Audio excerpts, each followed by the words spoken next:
उच्च स्तर के विश्वास के 7 चरण भाग 1। हमने पहले ही इस पाठ में दिए गए अधिकतर मुद्दों का अध्ययन किया है, परंतु मैं उन्हें यहाँ पर फिर एक साथ जोड़ना चाहता हूँ ताकि आप देख सके कि विश्वास के जीवन में आपकी उन्नति कैसे हो रही है और एक तरह से आप अपनी परीक्षा के लिए तैयार हो जाएं।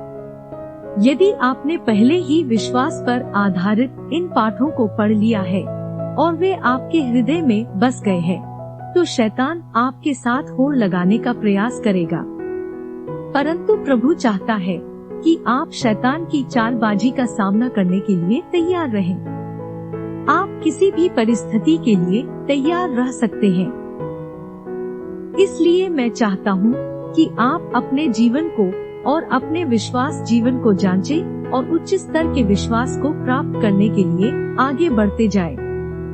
सर्वोच्च स्तर के विश्वास को प्राप्त करने के 7 चरण हैं, जो विश्वास परमेश्वर को उसके वचन में पकड़ लेता है और परिणाम हासिल करता है।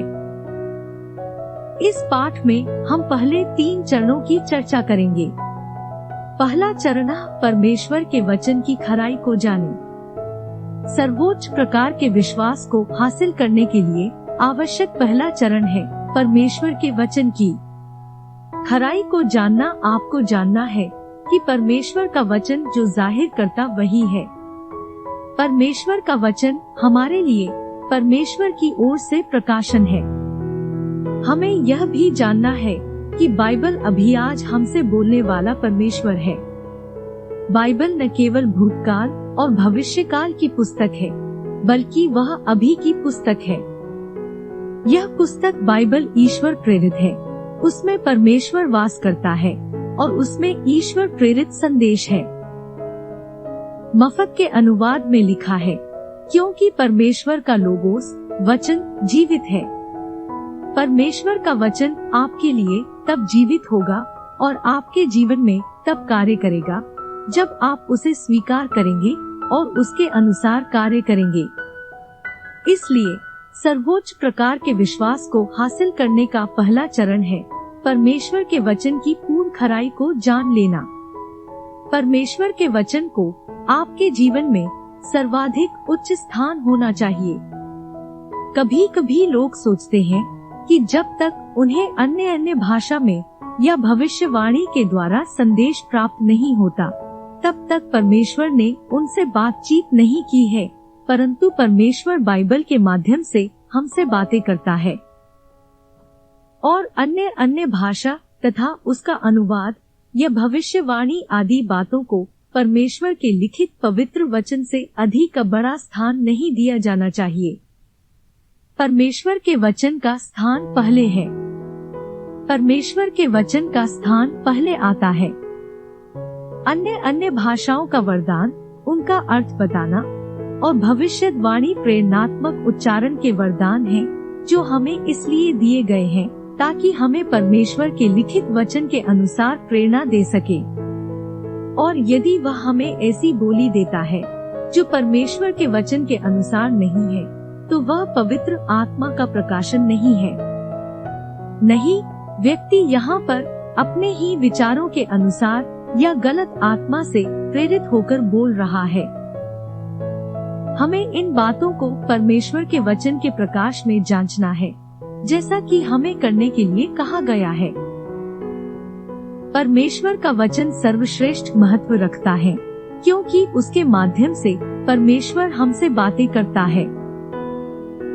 मैंने हमेशा इस मनोभाव को बनाए रखा और परमेश्वर के वचन पर चलता रहा, मानो स्वयं प्रभु यीशु मसीह मुझसे बात कर रहा हो। जब आप इस बात को समझ लेते हैं, तब आप विश्वास की समझ में बहुत आगे बढ़ जाते हैं। वचन को परखने की या उसके विषय में विवाद करने की कोई जरूरत नहीं है। मुझे ये देखकर बहुत आश्चर्य होता है कि किस प्रकार लोग बाइबल की कुछ सच्चाइयों का महत्व कम कर देते हैं। परंतु वचन जो कहता है उसे हमें ग्रहण करना है और उसके प्रकाश में चलना है।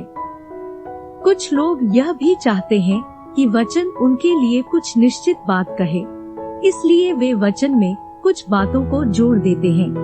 फिर वे वचन में हो या न हो, परंतु वचन जो कहता है उसी पर विश्वास करने का हमें अधिकार है।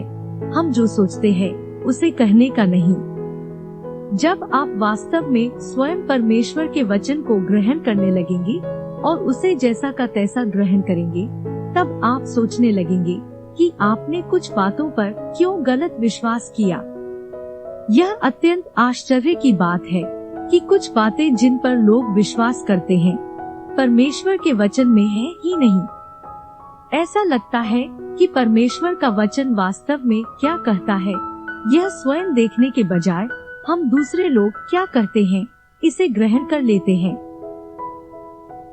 वचन पर विश्वास करने का मेरा निर्णय। मैं सही दिशा में इसलिए चलने लगा क्योंकि जब मैं बीमारी के बिछौने पर था तब मैं निरंतर बाइबल का अध्ययन कर रहा था। मैंने चंगाई और विश्वास के विषय में विस्तार पूर्वक अध्ययन किया। मेरी कलीसिया विश्वास और चंगाई के विषय में नहीं सिखाती थी, परंतु जितना अधिक मैं परमेश्वर के वचन का अध्ययन करने लगा, मैंने पाया कि विश्वास और चंगाई सच है। और कलीसिया की शिक्षा के बावजूद मैंने निश्चय किया कि मैं परमेश्वर का वचन जो कहता है उसके प्रकाश में चलूंगा, क्योंकि परमेश्वर अपने वचन के द्वारा हमसे बातें करता है। और जब मैंने अपने अनुभव से जाना कि जब मैं इस सच्चाई को जान लेता हूँ कि परमेश्वर का वचन जो कहता है उसके द्वारा परमेश्वर अभी मुझसे बातें कर रहा है, तब विश्वास का 60% युद्ध मैंने जीत लिया। परमेश्वर के वचन पर वास्तव में विश्वास करने के लिए मुझे अपनी कलीसिया की शिक्षा के विरोध में जाना पड़ा। इतना ही, मेरा परिवार जो विश्वास करता था उसके विरोध में मुझे जाना पड़ा। आश्चर्य की बात यह है कि हम बाइबल के अनुसार चलने के बजाय कलीसिया की बातों को मानकर चलते हैं। नया जन्म पाए हुए व्यक्ति के समान आचरण करने के बजाय हम ऐसा बर्ताव करते हैं कि कलीसिया ही सब कुछ है। आश्चर्य की बात है कि हमारे प्रिय जन हमारा विरोध करने लगते हैं और हमें परमेश्वर के वचन के प्रकाश में चलने से रोकते हैं और बार शैतान के हाथों का हथियार बनकर हमारे मार्गों में रुकावट लाते हैं।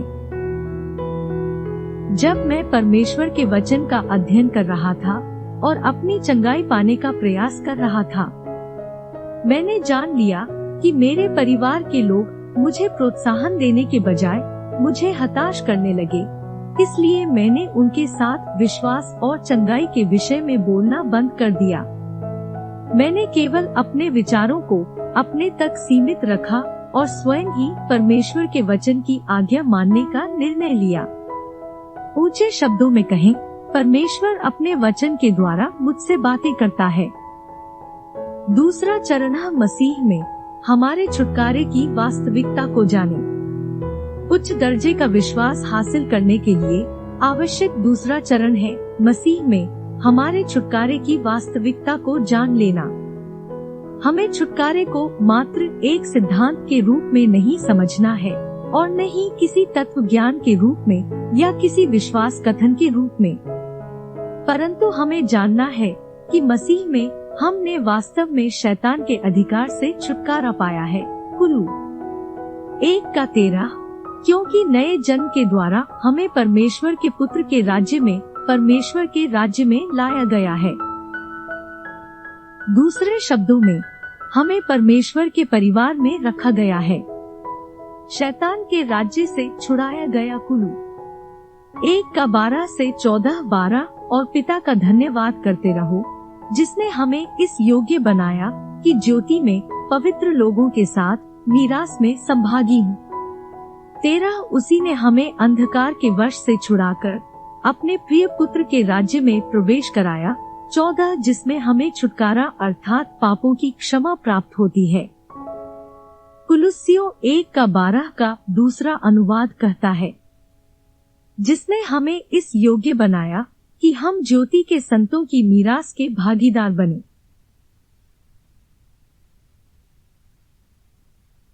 परमेश्वर का धन्यवाद हो, हम इस योग्य हैं कि हम अपनी मीरास में भागीदार बने और हम मसीह में हमारी मीरास को हासिल कर सकते हैं। अब 13वें पद में लिखा गया है, उसी ने हमें अंधकार के वश से छुड़ाकर अपने प्रिय पुत्र के राज्य में प्रवेश कराया। इस पद में यह नहीं कहा गया है कि परमेश्वर हमें छुड़ाएगा। वहाँ लिखा गया है कि जब हमने परमेश्वर के राज्य में नया जन्म पाया, उसी समय परमेश्वर ने हमें छुड़ा लिया। यहाँ पर जिस यूनानी शब्द का अनुवाद सामर्थ किया गया है, उस शब्द का अर्थ है अधिकार। दूसरे शब्दों में हम इस पद को इस प्रकार पढ़ सकते हैं, जिसने हमें अंधकार के अधिकार से छुड़ा लिया।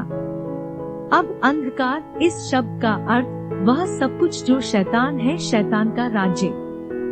परंतु मसीह में हमें शैतान के राज्य की सामर्थ या अधिकार से छुड़ाया गया है। ध्यान दे कि कुलू 1:14 में लिखा है, जिसमें हमें छुटकारा अर्थात पापों की क्षमा प्राप्त होती है। इसलिए शैतान विश्वासी हुकूमत नहीं चला सकता, क्योंकि हम छुड़ाए गए हैं। अब हम प्रकाशित वाक्य 12:11 देखेंगे। प्रकाशित वाक्य 12:11 और वे मेमने के लोगों के कारण और अपनी गवाही के वचन के कारण उस पर जयवंत हुए, और उन्होंने अपने प्राणों को प्रिय न जाना, यहाँ तक कि मृत्यु भी सह ली।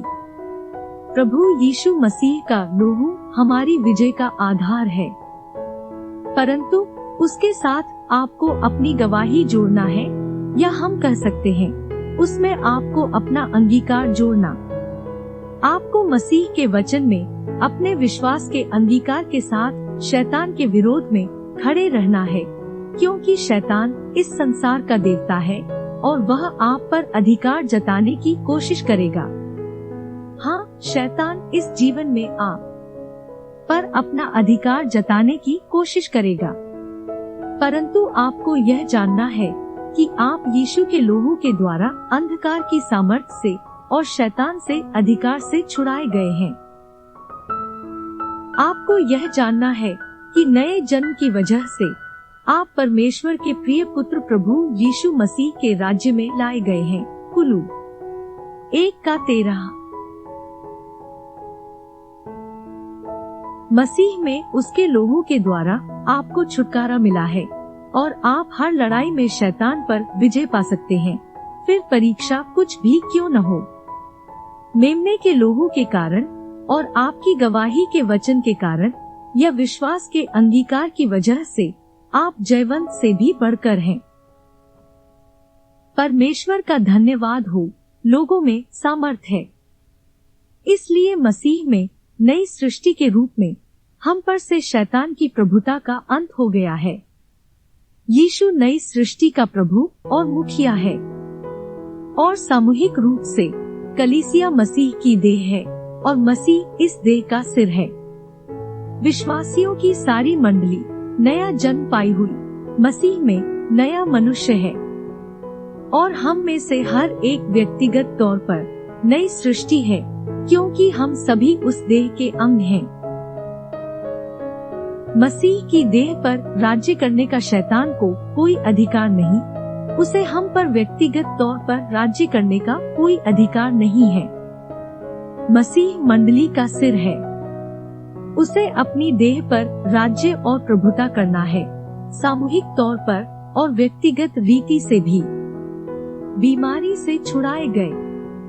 कुछ लोग मुझसे कहते हैं कि उन्होंने विशिष्ट कार्य में सफलता नहीं पाई, क्योंकि सफलता परमेश्वर के वचन के अनुसार नहीं है।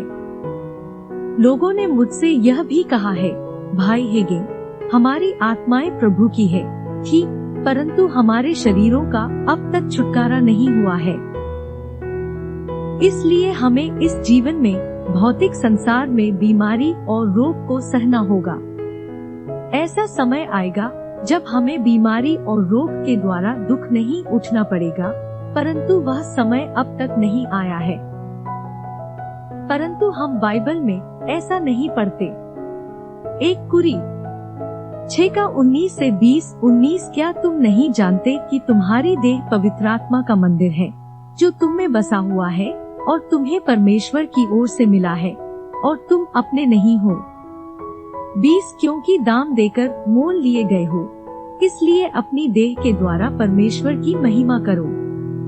यहाँ पर बाइबल कहती है कि न केवल आपकी आत्मा परंतु आपका शरीर भी दाम देकर मोल लिया गया है, इसलिए अपने शरीर में और अपनी आत्मा में परमेश्वर को महिमा दे, क्योंकि आपका शरीर और आत्मा परमेश्वर के हैं।